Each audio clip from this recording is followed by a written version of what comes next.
The Middle East has become the land of megaprojects. The UAE built the world's tallest skyscraper. Qatar spent hundreds of billions hosting the most expensive World Cup in history. And Saudi Arabia, they're trying to build a $1 trillion city straight out of a science fiction movie. But just next door, Oman is quietly taking a very different path. No record-breaking towers, no man-made islands, and no crazy line in the desert. Instead, they're building something far more grounded, smart, sustainable cities designed for people, not headlines. So, what's so different about their megaprojects? At first glance, Oman's projects might just look modest. You won't find 1,600-foot glass towers or flying taxis. But look closer, and you'll see something arguably more ambitious. A country reinventing itself before its resources run out. Because while its neighbors chase global attention, Oman is racing against time, and doing it with limited resources, a smaller population, and an entirely different philosophy of progress.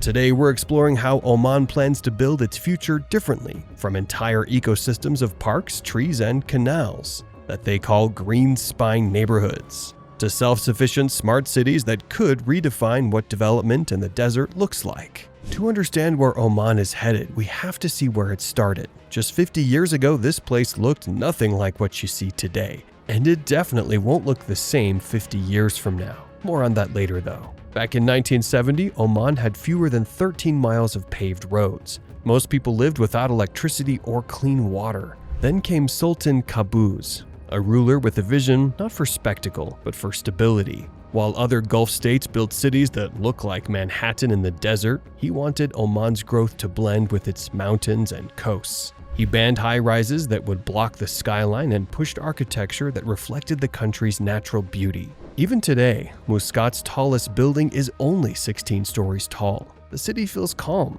human-scaled, and unmistakably Omani. But that restraint now faces a new challenge. Oil and gas still make up around half of Oman's GDP and nearly 3/4 of its government revenue. And the world's demand for oil is expected to peak by 2030. That gives Oman less than a decade to reshape its economy, and fast. So, how does a country with limited oil, a growing population, and an identity rooted in tradition plan for the future? By building one, literally. Oman's Vision 2040 is the master plan for the next 20 years, a national blueprint to turn a nation once fueled by oil to one powered by innovation, sustainability, and its own people. But here's the thing, unlike its neighbors, Oman isn't racing to fill its skyline with glass towers. Its goal isn't to shock the world with size. Oman is looking toward the horizon, shaping communities that stretch along mountain ridges and coastal plains instead of piercing the sky. It's the difference between living in a forest of skyscrapers and standing on a hill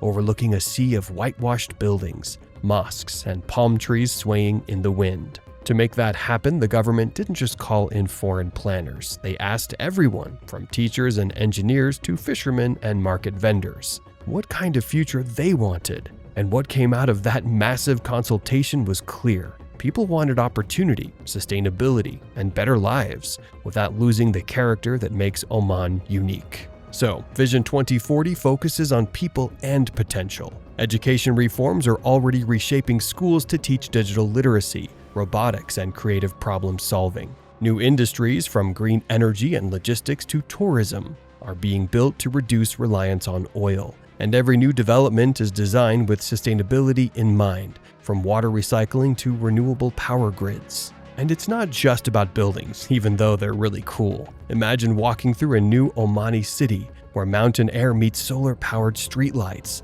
and shaded alleys weave between white villas cooled by the desert breeze. It's a vision that feels grounded, thoughtful, the kind that doesn't just look good in renderings but actually works in the real world. And nowhere is that vision clearer than in the country's crown jewel, a city designed from the ground up to embody everything Oman stands for, Sultan Haitham City. To properly introduce this project, you have to forget everything you know about the Gulf's megacities. This isn't Dubai's Burj Khalifa piercing the clouds, or Riyadh's 3,000-foot Jeddah Tower scraping the stratosphere. Sultan Haitham City is going in the complete opposite direction, wide instead of tall, livable instead of flashy. 19 neighborhoods stretch across an area nearly 3 times the size of Central Park. each one designed to feel like a small, self-contained community. The city will eventually house around 100,000 people, but you wouldn't know it from the skyline. No towering glass, no endless high-rises, just elegant mid-rise buildings,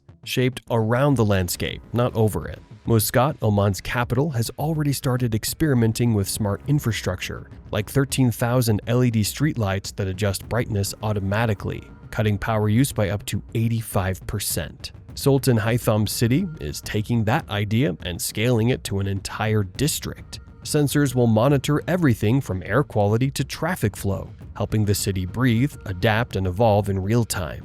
And at the heart of it all, a riverbed, or rather what used to be one. Engineers are transforming a 4.6-mile dry channel into a massive green corridor. 994 square miles of parks, trails, and flood control systems. In the dry months, it's a central park filled with life. When the rains come, it channels water safely through the city, protecting homes and replenishing groundwater. Each neighborhood is being designed with daily life in mind. The 39 schools are placed so every child can walk to class. The 25 mosques are positioned within walking distance of every home. Hospitals, sports complexes, and universities are woven into the urban fabric rather than walled off. Even the houses themselves are positioned to create natural shade and catch the breeze, an old desert trick reborn with modern design. I mean it when I say they went above and beyond with the planning. Phase 1 alone will include about 6,700 homes across 6 neighborhoods, ranging from apartments to villas, all connected by pedestrian paths, cycling lanes, and a planned mass transit system linking it back to Muscat. Construction for Sultan Haitham city kicked off recently, with the first neighborhoods already underway, and the full project expected to unfold in stages through 2045. But Oman isn't stopping there. While it's basically building brand new cities from the ground up, it's also reinventing the ones that have defined the country for generations, and giving some of them special permission to break old rules in the name of innovation. And let me just say that some of these plans and designs are some of my favorites. With a hefty $1.3 billion investment and right in the heart of Muscat, an old government district is being transformed into a modern waterfront hub. Khuwair downtown, designed by the legendary Zaha Hadid architects. Oman's natural desert waterways with sleek futuristic design. And it's even been given special permissions, breaking some rules that every other Omani city has to play by. Unlike Dubai's skyline, Muscat has strict height limits to protect its mountain views. But for this one project, the rules are being stretched a bit, with a few towers that will rise up to less than 500 feet tall. Modest by Gulf standards, sure, but for Muscat, it's monumental. The project's design revolves around what they call green and blue infrastructure, connecting natural wadis to a series of canals, parks, and shaded pedestrian zones. Instead of demolishing old government buildings, Oman is retrofitting and reusing them, turning them into mixed-use offices and housing. The development will eventually house more than 60,000 residents, all linked by bike paths, light rail, and even water taxis. Khuwair shows how Oman balances tradition with technology. But Oman's next mega project, and arguably one of its most ambitious, takes that idea and cranks it up to 11. If Sultan Haitham city is Oman's blueprint for smart, livable design, then Yiti is its boldest experiment yet. A city built as a test to see if sustainability can truly survive in the desert. Just 18 miles southwest of Muscat, Yiti is rising from the desert as what's being called the largest sustainable community in the Middle East. But with blistering heat, sand-choked winds, and months without rain, not exactly the ideal spot for a self-sufficient city. You can't grow crops since the soil holds almost no water. The surrounding cliffs trap heat like an oven, and the desert sun beats down with almost no natural shade. Even construction crews have to fight shifting sands that can bury equipment overnight and wear down machines faster than anywhere else on Earth. Yet despite all of this, it's already made huge progress. Over 90% of the infrastructure is already in place,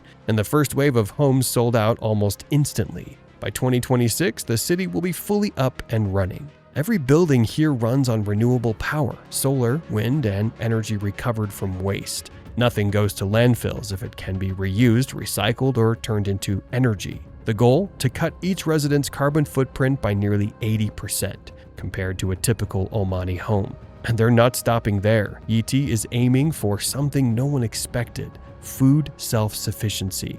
Yeah, you heard that right. Food self-sufficiency in the middle of the desert. About 80% of what residents eat will actually be grown inside the city itself, through high-tech urban farms using hydroponics and vertical growing systems. Picture this: rows of leafy greens and fresh vegetables thriving under LED light in a desert that barely sees rain. Transportation here is equally forward-thinking. Electric buggies and shared e-bikes replace most private cars. Pedestrian-first streets link the neighborhoods together, while smart sensors manage water use, waste systems, and even cooling efficiency. But what makes Yiti so fascinating isn't just the technology, it's the whole approach. The idea that a Middle Eastern city could be beautiful, comfortable, and self-sustaining. No skyscrapers, no mirrored towers, just clean energy, clean air, and a cleaner way of life. Something that's definitely hard to imagine looking at what some of its neighbors have already done in the world of megacities.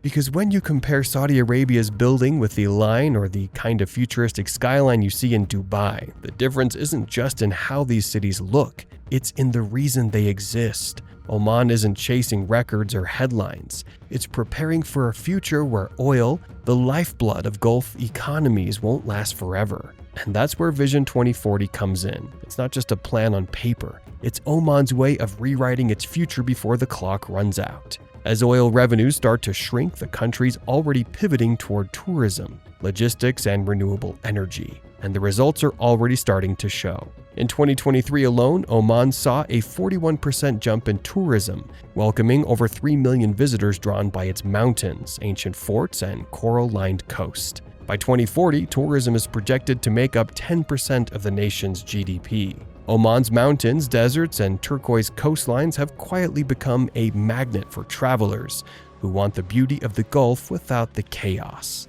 You can go from hiking through misty green cliffs in Salalah to diving with sea turtles in the Daymaniyat Islands, all in the same week. It's adventure, authenticity, and peace, all rolled into one destination that still feels untouched. On top of that, though, new investments are flowing into education, sustainability, and women's participation in the workforce. Across the country, roads are being modernized, ports expanded, and small towns finally connected to the grid. Vision 2040 just shows that every project, every reform, every smart city connects to a single idea, creating a future that actually lasts. From the human-scale neighborhoods of Sultan, Haitham City, to the self-sustaining innovation of Yiti, Oman isn't just catching up with its neighbors, it's rewriting the rulebook on what progress in the Middle East can look like. But what do you think? Will Oman's approach set a new standard for the future of Gulf cities?